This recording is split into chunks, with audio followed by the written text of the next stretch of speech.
Hi all, welcome to my channel, welcome to my world. This is the world of Wayne. Today, as you can see, I'm in sunny Leicester, although it's not too sunny, it's raining all over the place. We're going to look at some of the toys from your youth. Going to be visiting the Leicester Vintage Toy Shop.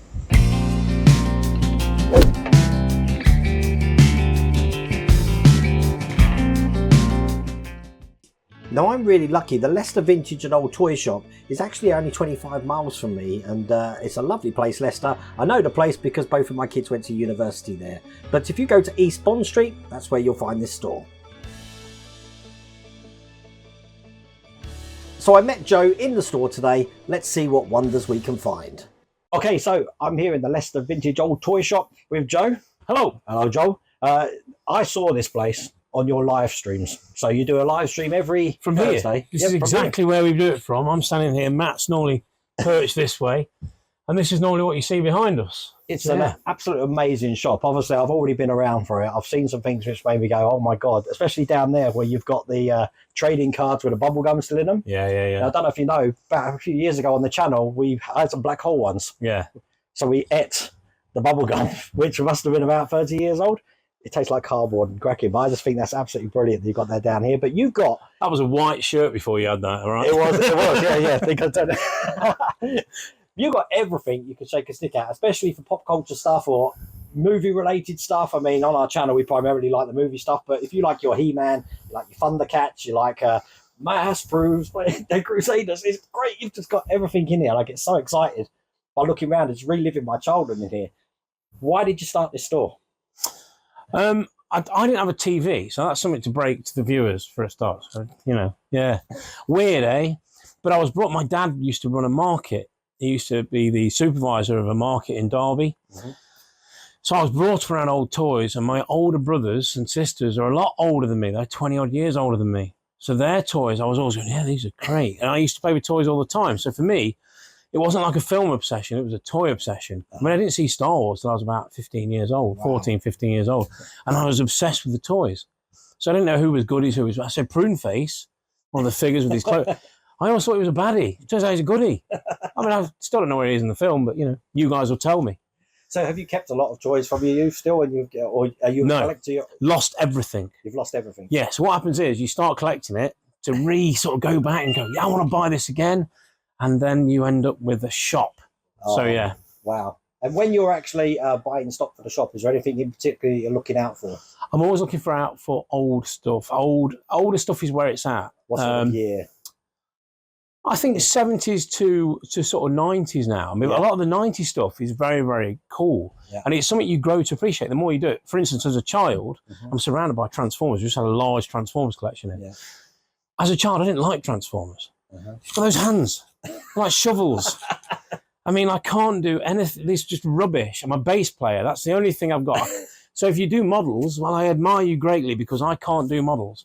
As famously as a child, I glued myself to a Harrier jump jet airfix kit, and my dad had to cut it off whilst on holiday in Abersock, use a knife to cut off the Harrier jump jet that was stuck to my finger. So Transformers, I just couldn't transform them, so I broke them. Right. Well, what you tend to find like in our hobby, because on the model building part where models is the place for toys is that there's some models which you just cannot get. Yeah, they've never made them, or they're absolutely terrible. Yeah. So you find people are buying models. Yeah. And doing what we do on the channel is actually just soup them up a little bit. Yeah. But I don't know how it feels about adjusting something that might have some value, because you know what. And what I was point with the Transformers was that I now love them because I've grown to appreciate them, and that's what happens. So for me, there's a lot of snobbery as regards toys, and there's people get very angry about it, which is, it's toys, it should be fun, right?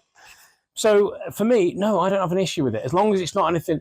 I don't want to tear stuff off card if it's old, but at the same time, I'll be honest with you, if I get something from my collection and it's in a box and I can't see it, I'll open that darn box and slide it out and have a look, and I'll occasionally have a little bit of a play with it. So no, I have toy joy, and that's what it should be about. Cool. And for me, I said I'm 50 years old. I was telling Joe I'm 50 years old. So my era was the 80s, late 70s, 80s. And again, looking around here, I see a lot of things that I had as my childhood here. But I'm wondering, in the 80s, that was sort of like the advent of the electric games started coming out, like your Puck Monster, your Astro Wars, and you also had your Big Track and stuff like that. Yeah. Do you reckon that affected the figure market, and you don't really see that as much now? Because a lot of people are... I think now, I don't think back then they crossed over. I mean, I always wanted a Big Track. Yeah. Now I realise what a terribly flawed toy it was and didn't really work. However, as a kid, I really wanted it. But I didn't have a TV, so I never saw what it kind of did, but it looked so futuristic and cool. And there was a catalogue, and it was in the catalogue. And what my mum did, she used to cut the catalogues out for me. Oh, I want that toy. And it would be set there as a dream. So I used to have them in like a scrapbook almost. And I would like look at them and go, wow, that's what I want. So a Big Track was on that list. So have you got a favourite yourself? Something that you've treasured, or something you're looking for? Those are always things. I'm looking for toys every day. That's what I do. It's completely what fuels me. I'm like looking for toys. I'm looking for toys. I'm looking for toys, and I want to buy the next toy. It's like essentially, it's like a thinly veiled addiction to buying toys, which is thinly veiled as a business. It's not like it's not a proper job at all. It's just fun. Oh, that's it. And that's what we enjoy. If your job is your hobby, you're made. But I collect, and I've got a lot of different lines, and I don't tend to just collect. I want everything in one line generally. Fisher Price Adventure people, I would go through all that. But I will like graze on like Transformers and Star Wars and things like that. I won't buy a full run because I see so much of it. But if it's something unusual, I've never seen that before. Wow. And it's not, and that's another key thing. If it's not too expensive, otherwise my wife will literally kill me. The club. Yeah. And you need the real estate in your house because I've got no room to put anything now. So yeah, that's because we fill them. Yeah, that's what we do. We go. So you've got an extensive collection at home as well. I'm not an no, nothing to see here. My wife could be watching this. No, it's worth nothing, darling. Don't worry. Oh, bless. Oh, I'm kidding. She's not watching this. It's all cool. So after this video, you're going to see everything in this store. I think I've done well to get every single thing. If I haven't, I've just noticed that here I've missed something here, so I'll get that in a minute. How can people get in touch if they see something they like? So we've got our own YouTube channel, which is Leicester Vintage Toy Shop, and there is Toy Shop on Tour is our main event. That's our main program we do. So go and check that out. But really, if you hit us up on social media, that's probably the best way. Instagram, Twitter is at Old Toy Shop. Matt answers that, our cameraman. So he answers all that. So I never see Twitter. I don't know how it works. I don't want to know either. So, Facebook. You can get in contact with all forms of social media. Cool. That's excellent. Joe, thanks for inviting me today. Thanks for coming around. Absolutely brilliant. So you're going to absolutely love this. I'm going to take you around the whole store, sit back, relax, get yourself a coffee, see if you can identify some of the toys from your youth. And if you are interested in anything that you actually see here, then obviously there's a QR code that you just saw a second ago. There'll also be a little QR code at the end. And also check the video description how to get in touch with the Leicester Vintage Toy Shop.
there you go. Absolutely brilliant day. And I did see a lot of toys from my youth and a lot of toys that I want.